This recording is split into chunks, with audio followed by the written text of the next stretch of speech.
mai-separate natin ang Mindanao na Bangsamoro State. At least, nung time ni PRRD ay naramdaman natin na ang mga Muslim ay parte ng gobyerno. Hindi tayo itinuring ni PRRD na kalaban. So tayo po ay nagpapasalamat mga Muslim sa kay PRRD. So maraming salamat sa BARM. Thank you very much, ma'am. Thank you. Very good. Thank you. Yes. Oh. Ano masasabi ko sa mga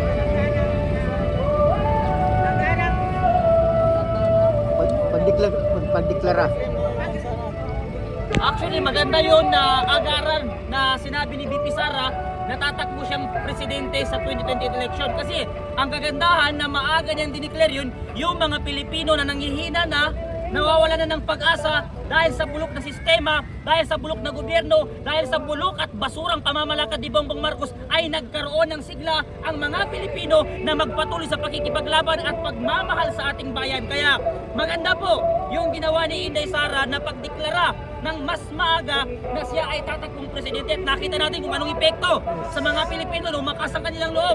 Nakita naman natin kung anong epekto sa mga politikong magnanakaw at kurap. Lahat sila ngayon nanginginig ang mga tuhod, nagkakagulo-gulo kung anong dapat gawin, hanggang sa sinabi pa ni Abante na hindi kita susuportahan sa 2028 election. For your information, Abante, Congressman Utak Hipo na pinakabobong congressman, para sa kaalaman mo, hindi kailangan ni VP Sara ang suporta galing sa iyo at hindi kailangan ng mga taga-suporta ng mga Duterte ang suporta na galing sa iyo. Unang-una sa lahat, ikaw Abante, walang bumoto sa iyo nung nakaraang eleksyon. Kaya ka lang naupo dahil dinisqualify ng gagong COMELEC na si George Garcia ang nakalaban mo, kaya ka naupo. Hindi dahil may bumoto sa iyo, dahil walang bumoto sa iyo, Abanting bugok na congressman. Sabi niya, dito na pagkita si Tatay Digo. Sino daw? Si Ivan Aquino. dito raw dito sa ibig sabihin dito sa Pilipinas, wag daw sa ibang bansa. Yes, si PRRD pabalikin dito. Sabi ni Papa Aquino. Yun ang dapat. Ang pinakita niya, Kasi meron tayong umiiral na batas. Kung ang Pilipino pala, ang isang presidente, natapos ang termino at iimbestigahan sa ibang bansa, dapat wala na nag-aaral ng abogado. Dapat sunugin ang Supreme Court.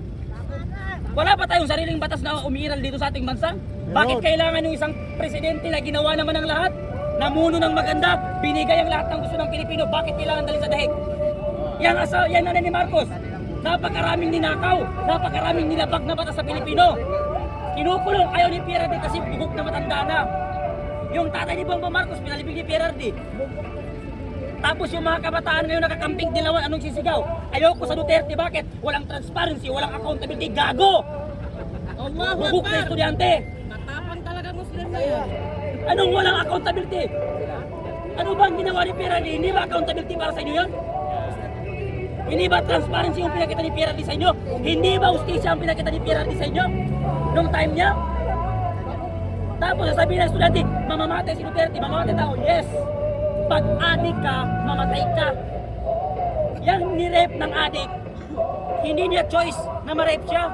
Pero yung bugok na adik na pinuprotektahan nila, Rizal Tiberos, ng mga kabataan party list, choice nila na mamatay sila kasi pinili nila maging adik. Tapos ang gagawin ng estudyante, ayoko sa Duterte, mamamatay, ayoko sa Sara. Maganda yung buhay ng estudyante kung hindi patayin yung addicts, automatics, next generation, lahat kayo mga estudyante, bugok, addict na rin kayo. Di ba? Yan yung dahilan kung bakit pinatay ni PRRD yung mga pusher at addict, user. Hindi para iligtas si lolo mo, si tito mo, kung hindi para iligtas ng kabataan dyan sa droga. Tapos, ngayon, yung isang estudyante nakikipagdebate. Di ba? Na dapat daw alisin ang ROTC. Kasi yan daw, marami yung namatay dahil dyan. Wala daw ipinakita na respeto yung ROTC, kaya dapat daw alisin. Isa kang malaking bugok na estudyante. Ang tinuturo dyan, disiplina. Tapos kayong mga kakamping, gusto nyo gerahin ng China, tapos ayaw nyo mag-mandatory training?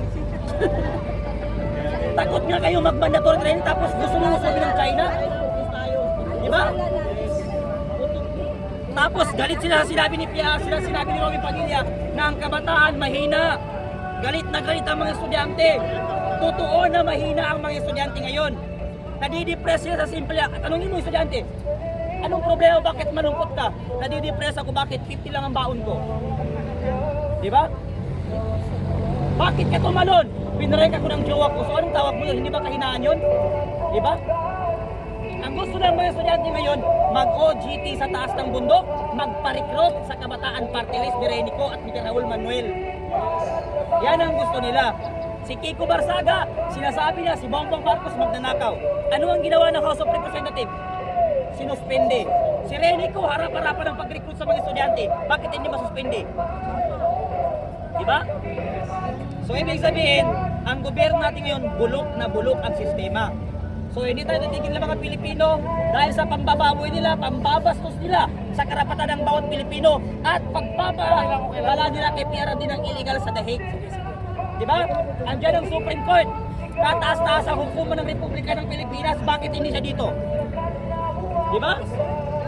Kung ano naman pala gagawin natin after ng presidente, mamuno, dadali sa dahig, huwag na tayong mag-abogado. Pakinggan na lang natin yung Soto. Kasi yan si Soto, namuti na ang buhok, hanggang ngayon bubuk pa rin. Kay Gadon, Diba? Oh, si Gadon, ganun din. Kay Gadon. Gadon, ano sabi mo kay Gadon? Hindi raw mananalo si VP Sara. Sabi ni Gadon. Ay talagang hindi mananalo si VP Sara kung palakihan ng nakaw. Pero kung tagmamahal sa bayan ng pag-usapan, wala sila at Larry Gadon. Sabi nga ni Larry Gadon, bakit si VP Sara hindi madisbar-disbar? Katakot-takot na pagmumura ang ginagawa niya. Si VP Sara, nagmumura pero matalino. May ginagawa. Si Gadon, nadisbar kasi bugok. Kaya lang naman nakapasayan sa bar exam kasi nangopya nung nalaman ng nangopya pala, bugok pala, nadisbar ka agad. Kaya ngayon si Gadon, isang malaking bobo. Oh. Isang malaking bugok, bobo. Sino Gadon? Larry Gadon ay bobo. Pambansang bobo ng Pilipinas. Larry Gadon, bobo. Atin mo, saan ka makakitang presidente sabi niya na adik? Ang galing-galing magsalita. Matalino ba yung tatawagin mo? Mabuhay ang mga Pilipinas. Ilan ba ang Pilipinas? 10. Isa lang ang Pilipinas pero milyon ang Pilipino na walang tiwala sa iyo, Bongbong Marcos. Di ba? Larry Gadon. Yan ang pambansang bobo sa Pilipinas, Larry Gadon.